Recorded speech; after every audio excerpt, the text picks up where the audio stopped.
This is macOS Sequoia. It's probably the single biggest update that Macs have ever had. You can finally snap windows into place simply by dragging them to any corner of the screen or using dedicated keyboard shortcuts. Your Mac can show all your iPhone's notifications and you can even reply to them right from here. And of course, there's a ton of AI flooding your Mac this year, like one-click email drafts, which we'll get to in just a few moments. And these are just the little things. So let's check out the 30 major changes coming to your Mac this fall. Keeping in mind, this is just the beta. Starting with the fun basics. I mean, sure, you've already seen the new macOS Sequoia wallpaper, which shines in light and dark mode and animates when locking and unlocking your Mac. I like this one. But what most people haven't seen yet is the new, or should I say old, retro Macintosh wallpaper. What a nice touch. And that's all fun and games, but what's way more useful are the 5 big changes coming to the Notes app. Like when adding a title or a header to a note, we can now collapse and hide this whole section. We can finally highlight text in multiple colors. What an exciting new feature for a Notes app. There's a new audio recording feature directly in the Notes app. Plus, transcription. It will come later this year and we can then even let an AI summarize the whole recording. So us students can record a lecture, grab a coffee, come back at the end, and then let Apple Notes summarize the whole class. Nice. And speaking of students, each and every note is now a gigantic calculation canvas. Let me show you. We can write down any problem, hit the equal sign, and Notes instantly inserts the solution. Or just for instance, I could keep a list of how much money I owe each one of my friends, then just add all the names and it spits out the total. What a coincidence that that's exactly the price of an Apple Vision Pro. Anyways, before we dive into some insane new Mac and iPhone ecosystem features, let's check out some stuff Apple didn't show in the keynote. Like in the Calendar app, where we can now see all our scheduled reminders from the Reminders app and also mark them complete. Plus, we can then even edit those reminders right from here without having to open the Reminders app or simply add a completely new reminder. And I can't believe what I'm about to show you, but the Calculator app has gotten some awesome new features this year.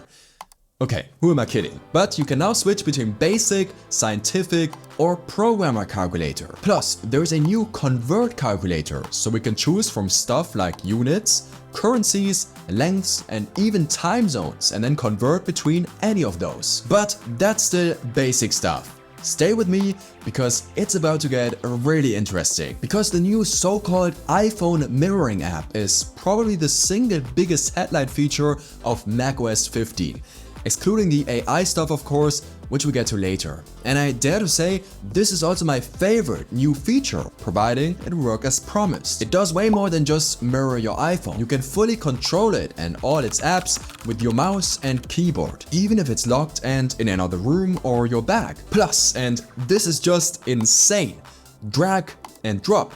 And this works in 2 ways, so you can drag and drop stuff like a video from your Mac into apps on your iPhone, and vice versa. This whole experience goes hand in hand with your iPhone's notifications, which are forwarded to your Mac, which you can reply to and even click to open the app right in the iPhone mirroring app on your Mac. I mean, just think about it. We can now control a Mac, an iPad, and an iPhone with a single keyboard and mouse and drag and drop files between all of them. Next up, 5 changes Apple has made to Safari this year, like the new video viewer, which maximizes any playing video on a website front and center, hiding any distractions and adding Apple's native playback controls. What's more, if you change apps, the video automatically lands in picture-in-picture mode, without you having to do anything. Safari now better understands content on a web page, like people, music, an address, or an Apple TV show being mentioned, so it recommends quick links to follow up in another app. Now, before macOS 15, we've already had the reader mode, stripping any website of ads and recommendations, leaving just text and images. With macOS Sequoia, this gets even better, because we now get an AI-generated table of contents,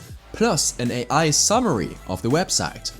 quite handy. And of course, we need to address the elephant in the room.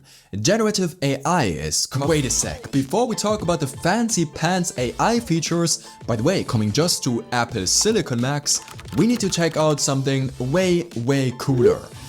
Those iMessage effects that all of us can use. I mean, beautiful, right? We can now animate individual words in our messages for emphasis, like making them shake, explode, or bloom. Apple has also added custom tapback emojis. And before you're gonna say, that's not even useful, Vince, wait till you discover that we can now finally format text in messages with a simple right-click. Wow, that was so cool.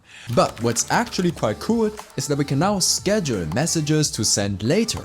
I've already got each and every of my contacts' birthdays scheduled with a not copied and pasted message. Alright, back to business. We now have to talk about the 3 major new AI updates coming to macOS this fall. For starters, there's a completely new so-called image playground app. On all Silicon Macs, you can now use Apple's AI to create images from text prompts and choose from 3 styles like animated, sketch, and paint. It's basically what we already know from stuff like DALL-E or Midjourney, but this time locally on your Mac without needing an internet connection, baked in at system level, so also in apps like Notes or Mail. The point being, it seems like Apple suddenly wants to go completely crazy with AI, and it doesn't end with images. There's also text creation. More specifically, your Mac can now smart reply to emails or completely rewrite your email draft, all from within the right-click menu. And this seems so un-Apple-like to me, but you can even choose to integrate ChatGPT at system level for free without needing an OpenAI account. And we'll have to test later this year when all those features come out if Apple or ChatGPT can rewrite your emails better. And luckily, we finally got a big Siri update too. Apple promises it's now an actual personal assistant, so it knows you, your files, your mates, so basically everything going on your devices. So Siri should help you find your stuff faster. I make more dedicated videos on the AI updates coming to Mac later this year, so make sure you're subscribed to the channel. AI is also used to replace the background in any video calling app, which you can now easily do from the menu bar. And again, this is at system level, so it applies to any app using your camera. Although this is the first beta, this is already incredibly accurate. I mean, check out the head detection in real time.